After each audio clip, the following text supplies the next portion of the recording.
When is the right time to sell a stock? How do you protect against inflation?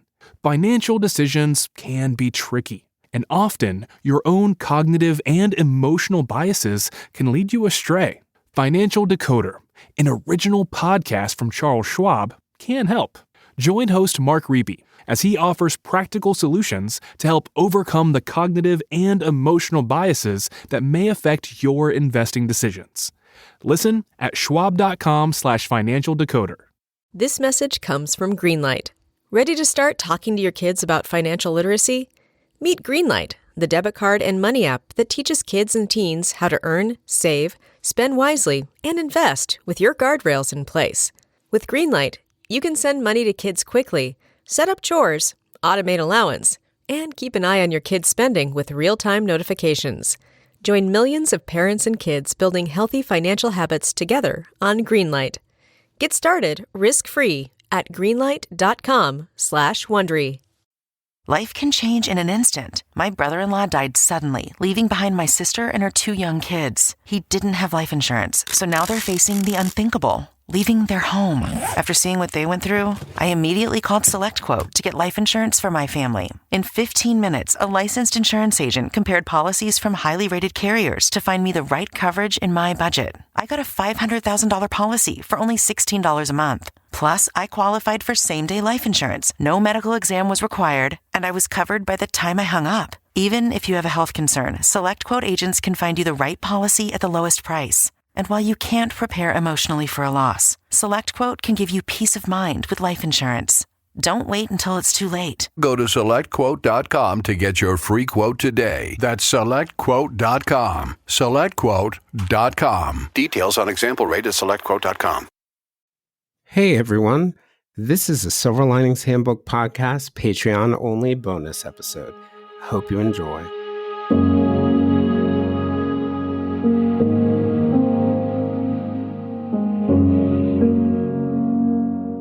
Wrongful convictions have been in the news in recent years since the 2014 podcast series Serial.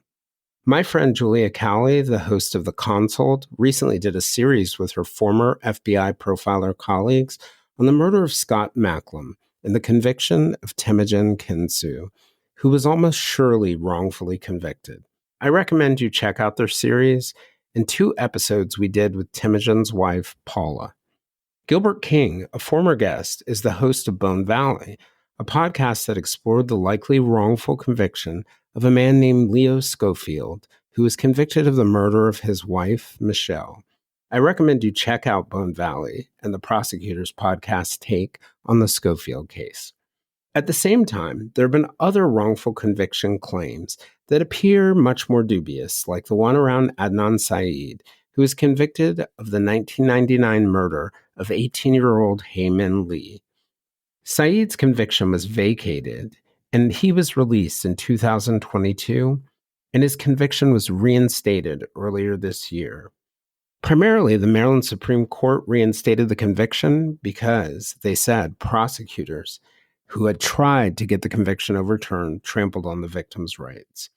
Another example is the murder of Lacey Peterson, whose husband Scott was convicted of killing her, and whom the Los Angeles Innocence Project has taken on as a client.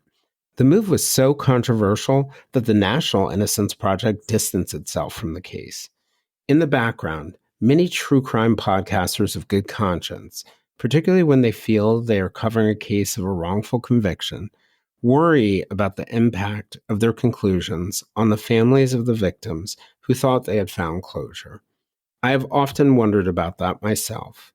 Kristina Byington's cousin, Anita, was murdered in Austin, Texas in 1991, and a man named Andre Causi was convicted of it. As of late, the Texas Innocence Project has been fighting to have his conviction overturned. And in September, journalist Maggie Freeling released an episode on his case on her podcast, Wrongful Conviction. Since I sat down to talk to Kristina about the case and what her experience has been like, I've been wondering, what is it like for the families of victims who thought they had resolution to follow efforts to overturn their convictions that appear in the news? I was particularly curious about what those of us in the news media can do to do a better job of covering these cases.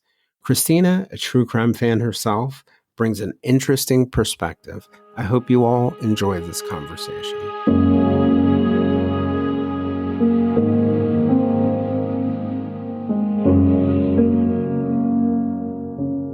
So, Kristina, recently I had Julie Murray on, the sister of Maura Murray, who disappeared in 2004 in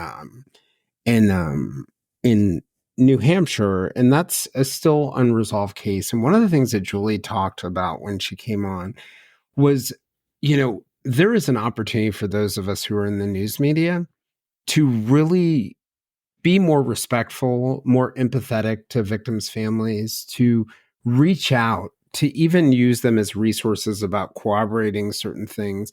And that approach to empathy, this brilliant point she makes, it costs people in the news media nothing, but they have everything to gain in terms of their accuracy and being compassionate. Because, anybody can be a journalist, but among those of us who are really in the profession and deep in it, the number one thing, the most important thing is truth. The second most important thing is to minimize harm. So you're not harming people in the process, like by sharing unnecessary facts or getting facts wrong that are harmful. And I've just been thinking about the idea that since 2014, when Serial came out as a podcast and it was an enormous hit, and it covered the murder of Heyman Lee, the 18-year-old girl in Maryland whose boyfriend, former boyfriend, Adnan Syed, was convicted. And it really, it cast doubt, although in my opinion, it brought no new evidence, but it cast doubt on his conviction. And since then, a number of other podcasts have tried to, and other news media organizations have tried to emulate that model in looking at wrongful convictions. But I wonder whether, in thinking about what happened in Maryland, and the Maryland Supreme Court said that in the Syed case, they trampled on the victim's rights, the prosecutor and the defense attorneys and everyone, and the judge involved in the process trampled on the victim's rights. How can we in the news media and the new media not be a part of that problem? How can we cover these stories and also be compassionate? Well, it's kind of like you said, reaching out to the victims' families and using them as a resource, or at least asking their opinion, Also, not taking a side so quickly, examining both sides, because like I heard a podcast yesterday on Anita's case, and it just left out everything. It seemed like, they had a goal, which was to present him as a wrongfully convicted man, and that's what they did without, discussing anything that incriminated him, and that just seems so dishonest. And that bothers me more than anything that's dishonest, about the case. Yeah, and I think one of the things that's happened in journalism is that, for the longest period of time, there was this notion of objectivity that existed, that you need to approach things objectively, that we're all going to have biases because our own experiences, our personalities, our lives bring bias, but know what your biases are, factor them out, and try to be objective. And, there's been a new movement in every area of journalism to be more like advocates. And their argument is basically that objectivity really isn't fair because it gives too much weight to different things. But when I was a cub reporter, I was always taught it's not about telling both sides. It's about listening to both sides and giving the weight to the things that have the most evidence. So it's not about like, I quote A who has this opinion and I quote B who has this other opinion, because if B's other opinion is not supported by the evidence, you really shouldn't be giving it much weight. But anyway, because people didn't, I think, understand that nuance of objectivity, they've come into the space of advocacy. And you mentioned seeing that that podcast, and I don't know if we're thinking about the same one, but there's a podcast called Wrongful Conviction. And Yes. yes, and I listened to that episode, and at the beginning, it told you a little bit about the life of the person who had been convicted. I had no real issue with that. And then it got into the case, and it talked about legitimate issues with the detective, but it kind of applied those issues to Andre Causy's case, the man convicted of murdering Anita. It applied them without really examining the evidence there. Do you think there's like a danger in us after taking a more advocate type approach? Yes, because she mentioned Polanco and all the things he was accused of, this and that, but she failed to mention that I believe 4 witnesses testified at the trial that Polanco was never alone in a room with Kazi. She just failed to mention that. And she presents him as a wrongfully convicted man. Well, that's false. That's not been proven. In that particular case, did the journalist reach out to you all as a family? No, Okay. not at all. I found it by Googling his name. Oh, so you didn't even know it had come out. No, I just very frequently I Google his name and I Google Anita's name just to see if there's anything that I haven't seen. And I saw it yesterday and I started shaking, and it was horrible. And then for Kazi's wife to go on there and say that the Byington family owes them an apology, I was astounded. I mean, what do we need to apologize for? We didn't That would convict him. that would have been a good moment to get a response from you all. Right? We didn't convict him. We didn't take his confessions. All I'm doing is advocating for my family member, and if I'm wrong about his guilt, then and I found out for a fact that I was wrong, surely I would apologize, but I can't say that I would do things differently, as I've done them because I've gone on the information that I have and I've tried to get as much information as I can. So I have nothing to apologize for. And then they also talked about how hard it was for him to be denied parole 15 times. And she said something like, gosh, what you all must have gone through. And in my head, I was thinking, what we went through all those times. Her parents had to relive this. He was sentenced in 92. By 96, he was up for parole. And every 2 years after that. So every single time they had to collect letters to advocate for justice for their only child.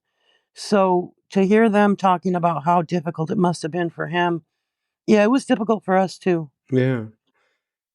I think about cases like Temujin Kinsu, who was convicted of murdering a man named Scott Macklem in Michigan.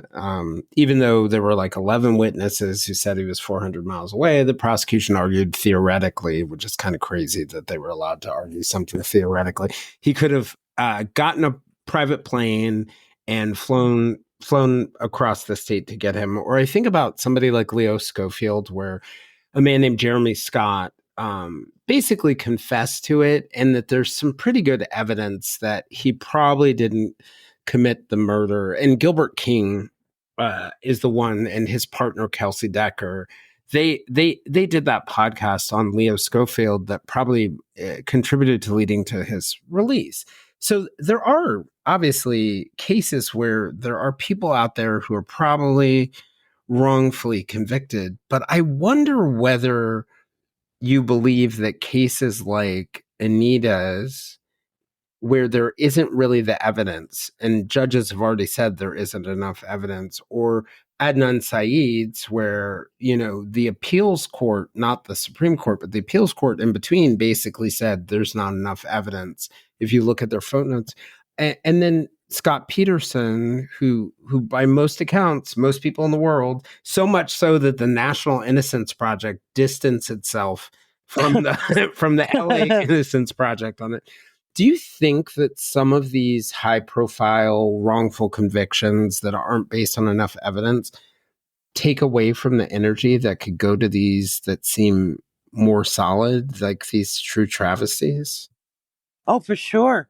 I mean, I used to be a big fan of the Innocence Project, and I loved reading these stories of these wrongfully convicted people and all that. But now I look at any Innocence Project with a side eye. I'm sorry, any of them, all of them. To me, they're all connected, and maybe I'm wrong on that, but um, I don't know. It's changed my thinking a lot. Do you think it'll make it harder for people who are wrongfully convicted to get out? Oh, for sure, for sure. So when you're sort of like sitting back in your perfect world, I know we talked on the main episode about what the legal system could do better. What can those of us who are in the media do better? Um, just presenting the truth, really.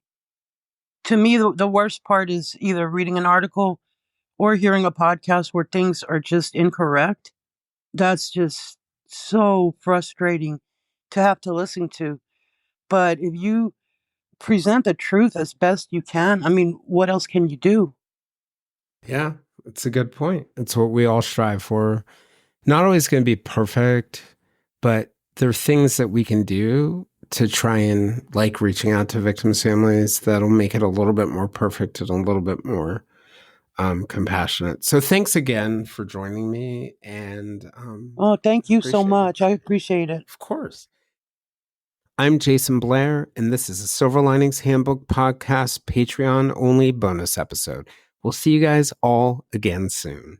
And thanks for being a part of our Patreon.